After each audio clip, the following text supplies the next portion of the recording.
Hi friends, എല്ലാവർക്കും നമസ്കാരം. Plato അക്കാദമിയുടെ പുതിയൊരു എപ്പിസോഡിലേക്ക് എല്ലാവർക്കും സ്വാഗതം. ഇന്ന് നമ്മൾ ചർച്ച ചെയ്യാൻ പോകുന്നത് വിദ്യാഭ്യാസ തത്വചിന്തകന്മാരെ കുറിച്ചാണ് ചർച്ച ചെയ്യുന്നത്. കഴിഞ്ഞ ദിവസം ഓൾറെഡി 2 ഭാഗം നമ്മൾ ചെയ്തു കഴിഞ്ഞു. ഇതോടുകൂടി ഈ ഭാഗം ഇവിടെ കംപ്ലീറ്റ് ആകും. ഓക്കെ, ഇന്ന് നമ്മൾ ചർച്ച ചെയ്യാൻ പോകുന്നത് പ്ലാറ്റോയെ കുറിച്ചാണ് ചർച്ച ചെയ്യുന്നത്. നിങ്ങൾക്ക് എല്ലാവർക്കും സുപരിചിതനാണ് പ്ലാറ്റോ എന്നുള്ളത്. ഓക്കെ, എന്തൊക്കെയാണ് അദ്ദേഹത്തിന്റെ കാഴ്ചപ്പാടെന്ന് നമുക്ക് പരിചയപ്പെടാം. ആദ്യമായിട്ട് ആധുനിക വിജ്ഞാനത്തിന്റെ പിതാവ് എന്നറിയപ്പെടുന്നത് ആരാണ്? പ്ലാറ്റോയാണ്. ആധുനിക വിജ്ഞാനത്തിന്റെ പിതാവ് എന്നറിയപ്പെടുന്ന ആരാണ്? പ്ലാറ്റോയാണ്. അതുപോലെ തന്നെ അദ്ദേഹം സ്ഥാപിച്ചിട്ടുള്ള ഒരു വിദ്യാലയമാണ് അക്കാദമി എന്ന് പറയുന്നത്. അക്കാദമി എന്ന് പറയുന്നത് അദ്ദേഹം സ്ഥാപിച്ചിട്ടുള്ള ഒരു വിദ്യാലയമാണ്. പലതവണ PSCക്ക് ചോദിച്ചിട്ടുള്ള ഒരു ചോദ്യമാണ്, അതുകൊണ്ട് പ്രത്യേകം നോട്ട് ചെയ്യണം. അതുപോലെ തന്നെ കഥാകഥന രീതി വിദ്യാഭ്യാസത്തിൽ നടപ്പിലാക്കിയ വ്യക്തിയാണ് ആര്? പ്ലാറ്റോ. കഥാകഥന രീതി വിദ്യാഭ്യാസത്തിൽ നടപ്പിലാക്കിയ വ്യക്തിയാണ് ആര്? പ്ലാറ്റോ എന്ന് പറയുന്നത്. അദ്ദേഹം അതുപോലെ തന്നെ കണക്ക് അറിയാത്തവർക്ക് സ്കൂളിലേക്ക് പ്രവേശിക്കാൻ പാടില്ല എന്ന് ബോർഡ് തൂക്കിയിരുന്ന വ്യക്തിയാണ് ആര്? പ്ലാറ്റോ എന്ന് പറയുന്നത്. കണക്കറിയാത്തവർ സ്കൂളിലേക്ക് പ്രവേശിക്കാൻ പാടില്ല എന്ന് ബോർഡ് തൂക്കിയിരുന്ന വ്യക്തിയാണ് ആര്? പ്ലാറ്റോ എന്ന് പറയുന്നത്. അതുപോലെ തന്നെ ഈ പ്ലാറ്റോയുടെ പ്രധാന വിദ്യാഭ്യാസ ദർശനമായിരുന്നത് ആദർശവാദത്തിൽ അടിയുറച്ച് വിശ്വസിച്ചിരുന്ന ഒരു വ്യക്തി കൂടിയായിരുന്നു ആര്? പ്ലാറ്റോ എന്ന് പറയുന്നത്. അതും കൂടി എന്ത് ചെയ്യുക? ഓർത്തു വെക്കുക. ഇനി നമുക്ക് അദ്ദേഹത്തിന്റെ പ്രശസ്തമായിട്ടുള്ള കൃതികൾ നമുക്ക് എന്ത് ചെയ്യാം? പരിചയപ്പെടാം. ഏതൊക്കെയാണ് അദ്ദേഹത്തിന്റെ കൃതികൾ? ഒന്ന്, സിംബോസിയം അദ്ദേഹത്തിന്റെ വളരെ പ്രശസ്തമായിട്ടുള്ള ഒരു കൃതിയാണ് സിംബോസിയം എന്നുള്ളത്. അതുപോലെ തന്നെ അദ്ദേഹത്തിന്റെ മറ്റു കൃതിയാണ് പ്രോട്ടോഗോറസ്. അതുപോലെ തന്നെ സിംബോസിയം അദ്ദേഹത്തിന്റെ പ്രശസ്തമായിട്ടുള്ള കൃതിയാണ്. നിയമങ്ങൾ. അതുപോലെ തന്നെ ദ റിപ്പബ്ലിക് എന്നുള്ളത് വളരെ പ്രധാനപ്പെട്ട കൃതിയാണ്. സാമൂഹിക നീതിയെക്കുറിച്ച് പ്രതിപാദിക്കുന്ന അദ്ദേഹത്തിന്റെ വർണ്ണിക്കുന്ന ഒരു കൃതി കൂടിയാണ് ഇത് റിപ്പബ്ലിക് എന്നുള്ളത്. അതുപോലെ തന്നെ അക്കാഡമി എന്നുള്ളത് അദ്ദേഹത്തിന്റെ സ്ഥാപനമാണ്, നമ്മൾ പറഞ്ഞു കഴിഞ്ഞു. ഓക്കെ, അപ്പൊ ഇത്രയും കാര്യങ്ങളാണ് അദ്ദേഹത്തിന്റെ പ്രധാനപ്പെട്ട കൃതികളും അതുപോലെ തന്നെ അദ്ദേഹത്തിന്റെ സ്ഥാപനങ്ങളും. അതുപോലെ തന്നെ അദ്ദേഹം പറഞ്ഞിട്ടുള്ള മറ്റൊരു പ്രധാനപ്പെട്ട ഒരു വചനമാണ്, വിദ്യാഭ്യാസത്തിൽ കുടുംബം ഒരു പ്രധാന ഘടകമേയല്ല എന്ന് പറഞ്ഞിട്ടുള്ള വ്യക്തിയാണ് ആര്? പ്ലാറ്റോ. വിദ്യാഭ്യാസത്തിൽ കുടുംബത്തിന് എന്തില്ല? യാതൊരു പങ്കുമില്ല. വിദ്യാഭ്യാസത്തിന്റെ എല്ലാ പൂർണ്ണ നിയന്ത്രണവും ഏറ്റെടുത്ത് നടത്തുന്ന ആരാണ്? രാഷ്ട്രമാണ്. രാഷ്ട്രത്തിനാണ് അതിന്റെ പ്രധാന ഉത്തരവാദിത്വം.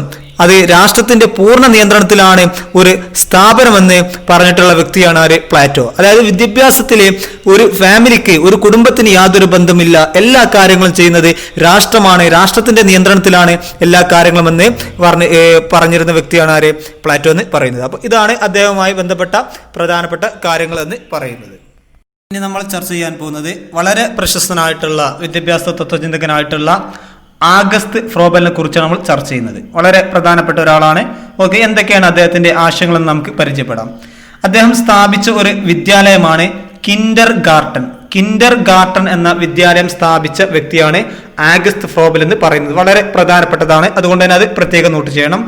അതിന് അറിയപ്പെടുന്നത്, ഇദ്ദേഹം സ്ഥാപിച്ച വിദ്യാലയത്തെ അറിയപ്പെട്ടിരുന്നത് കുട്ടികളുടെ പൂന്തോട്ടം അല്ലെങ്കിൽ ശിശുക്കളുടെ പൂന്തോട്ടം എന്നൊക്കെ അറിയപ്പെട്ടിട്ടുള്ള കിൻഡർ ഗാർട്ടൻ എന്നുള്ള വിദ്യാലയം സ്ഥാപിച്ചത് ആരെന്ന് ചോദിച്ചാൽ അതാരാണ്? ആഗസ്റ്റ് ഫ്രോബലാണ്, അല്ലെങ്കിൽ ആഗസ്റ്റ് ഫ്രോബലാണെന്ന് എന്ത് ചെയ്യുക? നിങ്ങൾ ഓർത്തു വെക്കുക. അതുപോലെ തന്നെ അദ്ദേഹത്തിന്റെ പ്രധാനപ്പെട്ട മറ്റൊരു സംഗതി എന്ന് പറയുന്നത്, അദ്ദേഹത്തിന്റെ ഈ വിദ്യാലയത്തിൽ പഠിപ്പിക്കേണ്ട അധ്യാപകർക്കുണ്ടായിരിക്കേണ്ട ചില ഗുണങ്ങളെ കുറിച്ച് അദ്ദേഹം പറഞ്ഞിട്ടുണ്ട്. അവര് ഗാനാത്മകത ഉള്ളവരായിരിക്കണം, അതുപോലെ തന്നെ അഭിനയ പാഠം ഉണ്ടായിരിക്കണം, ആർജവം ഉണ്ടായിരിക്കണം, നൈർമല്യം ഉണ്ടായിരിക്കണം. ഏതൊക്കെയാണ്? ഗാനാത്മകത, അഭിനയ പാഠവം, ആർജവം, നൈർമല്യം തുടങ്ങിയ ക്വാളിറ്റിയുള്ള ഗുണമേന്മയുള്ള അധ്യാപകരായിരിക്കണം അവിടെ പഠിപ്പിക്കേണ്ടതെന്ന് അദ്ദേഹത്തിന്റെ വളരെ നിർബന്ധമായിരുന്നു അദ്ദേഹത്തിന്. അതുപോലെ തന്നെ ഇനി അധ്യാപക വിദ്യാഭ്യാസം എന്നുള്ള ആശയം കൊണ്ടുവന്ന ഒരു വ്യക്തിയാണ് ആര്? ഫ്രോബൽ എന്ന് പറയുന്നത്. അധ്യാപക വിദ്യാഭ്യാസം എന്നുള്ള ആശയം കൊണ്ടുവന്ന ഒരു വ്യക്തിയാണ് ആര്? ഫ്രോബൽ എന്ന് പറയുന്നത്. അതുപോലെ തന്നെ അദ്ദേഹത്തിന്റെ വളരെ പ്രശസ്തമായിട്ടുള്ള മറ്റൊരു രീതിയാണ് എന്ത്?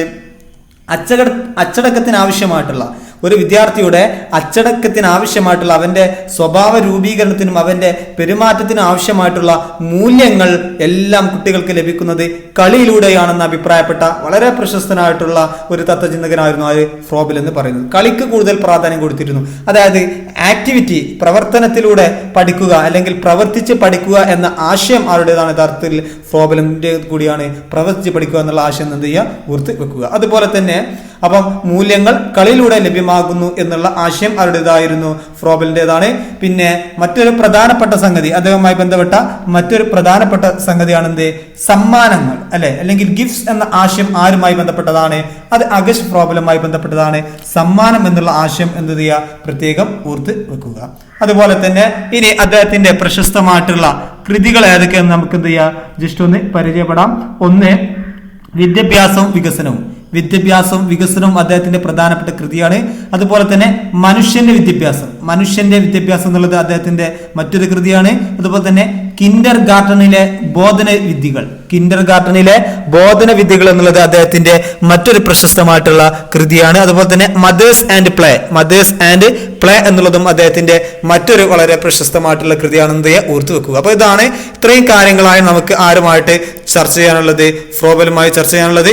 അതുപോലെ തന്നെ കളിരീതിയുടെ ഉപജ്ഞാതാവ് എന്നറിയപ്പെടുന്ന ആരാണ്, ഫ്രോബലാണ്. കളിയിലൂടെ കുട്ടികളുടെ വിദ്യാഭ്യാസം, അവരുടെ സ്വഭാവം രൂപീകരിക്കാൻ കഴിയുമെന്നുള്ള ഒരു ചിന്താഗതിയുള്ള ആശയക്കാരനായിരുന്നു ആര്, അഗസ്റ്റ് ഫ്രോബൽ എന്ന് പറയുന്നത്. ഓക്കെ, ഇത്രയും കാര്യങ്ങളാണ് ഇതുമായി ബന്ധപ്പെട്ട് നമുക്ക് ചർച്ച ചെയ്യാനുള്ളത്.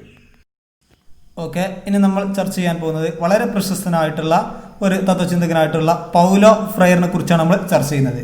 അദ്ദേഹം എന്തെല്ലാം സംഭാവനകളാണ്, അദ്ദേഹത്തിന്റെ കാഴ്ചപ്പാട് എന്താണ് വിദ്യാഭ്യാസം എന്നതിനെ കുറിച്ചാണ് നമ്മളിവിടെ ചർച്ച ചെയ്യാൻ പോകുന്നത്.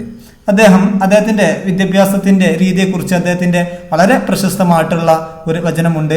അധ്യാപകൻ വിദ്യാഭ്യാസത്തെ തന്റെ തലയിൽ നിന്ന് കുട്ടിയുടെ തലയിലേക്ക് നിക്ഷേപിക്കുന്നു എന്ന് അഭിപ്രായപ്പെട്ടതാരാണ്, പൗലോ ഫ്രയറാണ്. അധ്യാപകൻ വിദ്യാഭ്യാസത്തെ തന്റെ തലയിൽ നിന്ന് കുട്ടിയുടെ തലയിലേക്ക് നിക്ഷേപിക്കുന്നു എന്ന് അഭിപ്രായപ്പെട്ടതാരാണ്, പൗലോ ഫ്രയറാണെന്ന് ഓർക്കുക.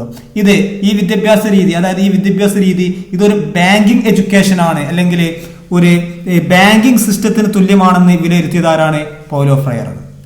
ഈ വിദ്യാഭ്യാസ രീതി ഒരു ബാങ്കിങ് സിസ്റ്റത്തിന് തുല്യമാണെന്ന് വിലയിരുത്തിയതാരാണ്, പൗലോ ഫ്രയറാണെന്ന് ഓർക്കുക. അദ്ദേഹത്തിന്റെ വളരെ പ്രശസ്തമായിട്ടുള്ള ഒരു പുസ്തകമുണ്ട്. എന്താണ്, മർദ്ദിതരുടെ ബോധനശാസ്ത്രം, പെഡഗോഗി ഓഫ് ഒപ്രസ്ഡ്. മർദ്ദിതരുടെ ബോധനശാസ്ത്രം എന്ന് പറയുന്ന അദ്ദേഹത്തിന്റെ വളരെ പ്രശസ്തമായിട്ടുള്ള ഒരു പുസ്തകമാണ് പെഡഗോഗി ഓഫ് ഒപ്രസ്ഡ് എന്ന് പറയുന്നത്. ആ പുസ്തകത്തിൽ അദ്ദേഹം പറയുന്ന കാര്യം ഇതാണ്: ഇന്ന് നിലനിൽക്കുന്ന വളരെ മോശമായിട്ടുള്ള അല്ലെങ്കിൽ നിഷ്കൃഷ്ട ബോധന രീതിയുടെ പോരായ്മകളെ കുറിച്ചാണ് അദ്ദേഹം അപഗ്രഥിക്കുന്നത്. ഇന്ന് നിലനിൽക്കുന്ന ബോധന രീതി, അതായത് ഒരു അധ്യാപകൻ കുട്ടികളെ പഠിപ്പിക്കുന്ന രീതിയെ വിമർശിക്കുകയാണ് അദ്ദേഹം എന്ത് ചെയ്യുന്നത്, ഈ മർദ്ദിതരുടെ ബോധനശാസ്ത്രം എന്നുള്ള കൃതിയിൽ അദ്ദേഹം പറയുന്നത്. അതുപോലെ തന്നെ അതിന്റെ പോരായ്മകൾ, അധ്യാപകരുടെ ബോധന രീതിയുടെ പോരായ്മകളും ഇതിൽ അദ്ദേഹം ചൂണ്ടിക്കാണിക്കുന്നുണ്ട്. ഈ രീതിയിൽ അധ്യാപകൻ എന്താണ്, ഒരു അധികാരത്തിന്റെ സ്വരമാണ് അധ്യാപകനുള്ളത്. അധ്യാപകൻ എന്താണ്, ഒരു അധികാരത്തിന്റെ സ്വരമാണുള്ളത്. ഇതൊരു ബാങ്കിങ് സിസ്റ്റത്തിന് തുല്യമാണെന്ന് വിലയിരുത്തിയതാരാണ്, പൗലോ ഫ്രയറാണ്. അപ്പൊ അദ്ദേഹത്തിന്റെ മർദ്ദിതരുടെ ബോധന എന്നുള്ളത് അദ്ദേഹം പറയുന്നത് ഇന്ന് നിലനിൽക്കുന്ന വളരെ നിഷ്കൃഷ്ട ബോധന രീതി, വളരെ നല്ല രീതിയിലല്ലാത്ത ബോധന രീതി, അധ്യാപകന്റെ പോരായ്മകളെയും അധ്യാപകന്റെ അധികാര സ്വരത്തേക്ക് എടുത്തു കാണിക്കുന്നത് ഇദ്ദേഹത്തിന്റെ ഈ കൃതിയിലാണെന്ന് ഓർത്തുവെക്കുക. അതുകൊണ്ട് തന്നെ അദ്ദേഹം ഈ ഒരു വിദ്യാഭ്യാസ രീതി അദ്ദേഹം പറഞ്ഞിട്ടുള്ളത് എന്താണ്, ഇതൊരു ബാങ്കിങ് സിസ്റ്റത്തിന് തുല്യമാണെന്ന് വിലയിരുത്തിയതാരാണ്, പൗലോ ഫ്രയറാണെന്ന് ഓർക്കുക. പിന്നെ അതുപോലെ തന്നെ അധ്യാപകൻ വിദ്യാഭ്യാസത്തെ തന്റെ തലയിൽ നിന്ന് കുട്ടിയുടെ തലയിലേക്ക് നിക്ഷേപിക്കുന്നു എന്ന് അഭിപ്രായപ്പെട്ടതാരാണ്, പൗലോ ഫ്രയറാണെന്ന് ഓർത്തുവെക്കുക. അതുപോലെ തന്നെ പ്രശ്ന വിദ്യാഭ്യാസ രീതിക്ക് പ്രാധാന്യം കൊടുത്തിരുന്ന ഒരു വ്യക്തി കൂടിയായിരുന്നു ആര്, പൗലോ ഫ്രയർ എന്ന് പറയുന്നത്. പ്രശ്ന വിദ്യാഭ്യാസ രീതിക്ക് പ്രാധാന്യം കൊടുത്തിരുന്ന ഒരു വ്യക്തി കൂടിയായിരുന്നു ആര്, പൗലോ ഫ്രയർ എന്ന് പറയുന്നത്. അദ്ദേഹത്തിന്റെ മറ്റു ചില പ്രത്യേകതകൾ എന്തൊക്കെയാണെന്ന് നോക്കുക. അദ്ദേഹത്തിന്റെ കാഴ്ചപ്പാട് നമുക്ക് പരിചയപ്പെടാം. അതായത് വളരെ നൂതന ആശയങ്ങൾ കൊണ്ടുവരാൻ ശ്രമിച്ച ഒരു വ്യക്തിയായിരുന്നു അദ്ദേഹം. വിദ്യാഭ്യാസത്തിൽ മാറി വരുന്ന കാലങ്ങൾക്കനുസരിച്ച് വിദ്യാഭ്യാസത്തിൽ നൂതനപരമായിട്ടുള്ള പുതിയ രീതിയിലുള്ള ആശയങ്ങൾ കൊണ്ടുവരാൻ ശ്രമിച്ചിരുന്ന ഒരു വ്യക്തി കൂടിയായിരുന്നു ആര്, പൗലോ ഫ്രയർ എന്ന് പറയുന്നത്. അദ്ദേഹം വിശ്വസിച്ചിരുന്ന മറ്റൊരു കാര്യം എന്തായിരുന്നു, വിദ്യാഭ്യാസം വിമോചനത്തിന് വിധേയമാകണമെന്ന് വിശ്വസിച്ചിരുന്ന ഒരു വ്യക്തി കൂടിയായിരുന്നു അദ്ദേഹം. വിദ്യാഭ്യാസം വിമോചനത്തിന് വിധേയമാകണമെന്ന് വിശ്വസിച്ചിരുന്ന ഒരു വ്യക്തി കൂടിയായിരുന്നു അദ്ദേഹം എന്ന് അദ്ദേഹം അത് പ്രത്യേകം ശ്രദ്ധിക്കുക. ഓക്കെ, പിന്നെ നമ്മൾ മറ്റൊരു കാര്യം അദ്ദേഹവുമായി ബന്ധപ്പെട്ട് പറയാനുള്ളത്, അദ്ദേഹം പറഞ്ഞത് ഇന്നത്തെ വിദ്യാഭ്യാസ രീതിയൊക്കെ എന്തിനു വേണ്ടിയുള്ളതാണ്, അധികാരികളുടെ ആഗ്രഹം എന്താണോ ആ താല്പര്യങ്ങളെ സംരക്ഷിക്കുന്നതിനുള്ള ഒരു വിദ്യാഭ്യാസ രീതിയാണ് ഇന്ന് നിലനിൽക്കുന്നത് എന്ന് അഭിപ്രായപ്പെട്ടതാരാണ്, പൗലോ ഫ്രയറാണ്. അപ്പം അതുകൊണ്ട് തന്നെയാണ് അദ്ദേഹം മറ്റൊരു രീതി വിശ്വസിച്ചത്, വിദ്യാഭ്യാസം വിമോചനത്തിന് വിധേയമാകണമെന്ന് അദ്ദേഹം വിശ്വസിക്കാനുള്ള പ്രധാനപ്പെട്ട കാരണം എന്താണ്? ഇന്നത്തെ വിദ്യാഭ്യാസ രീതി എല്ലാം അധികാരികൾ എന്താണോ ആഗ്രഹിക്കുന്നത് അവരുടെ താല്പര്യങ്ങളെ സംരക്ഷിക്കുന്നതിന് വേണ്ടിയുള്ള വിദ്യയാണ് ഇന്ന് നൽകുന്നത് എന്ന് അഭിപ്രായപ്പെട്ടത് ആരായിരുന്നു? അത് പൗലോ ഫ്രയർ ആണെന്ന് ഓർത്തു വെക്കുക.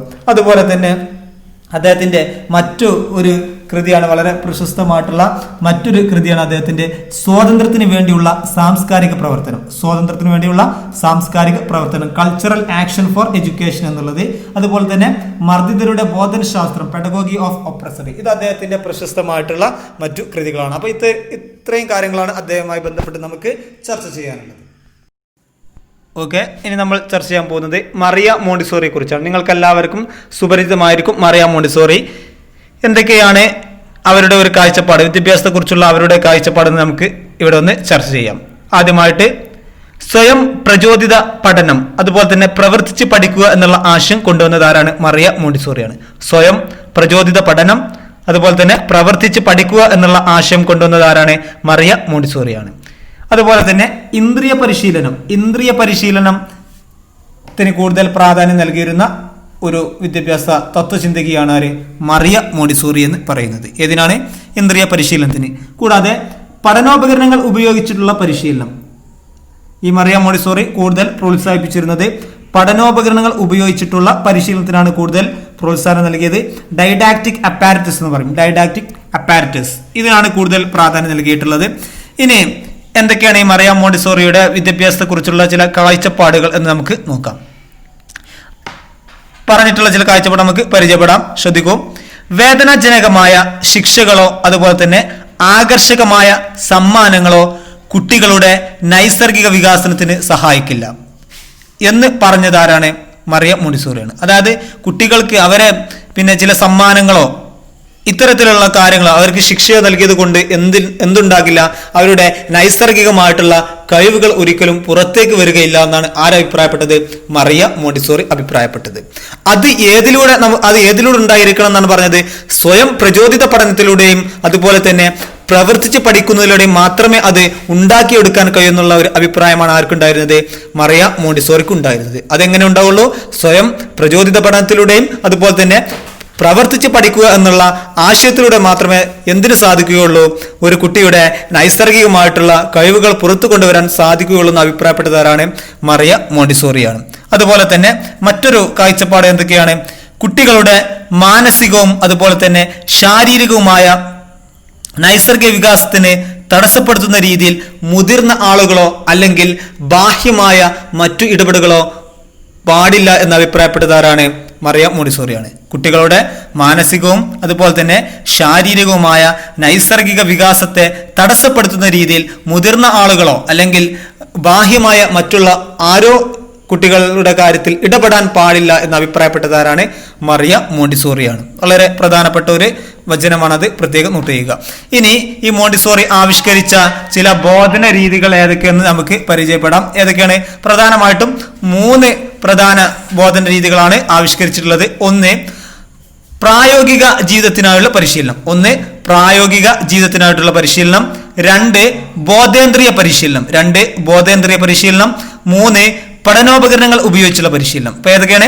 പ്രായോഗിക ജീവിതത്തിനായുള്ള പരിശീലനം, അതുപോലെ തന്നെ ബോധേന്ദ്രിയ പരിശീലനം, അതുപോലെ തന്നെ പഠനോപകരണങ്ങൾ ഉപയോഗിച്ചിട്ടുള്ള പരിശീലനം. ഇതാണ് മോണ്ടിസോറി ആവിഷ്കരിച്ച ബോധന രീതിയിലെ 3 പ്രധാന പ്രവർത്തനങ്ങൾ എന്ന് പറയുന്നത്. അപ്പം ബോധന രീതി ഉപയോഗിച്ചു, അതിലെ 3 പ്രധാനപ്പെട്ട ഘടകങ്ങളാണ് നമ്മളിപ്പോൾ പറഞ്ഞിട്ടുള്ളത്.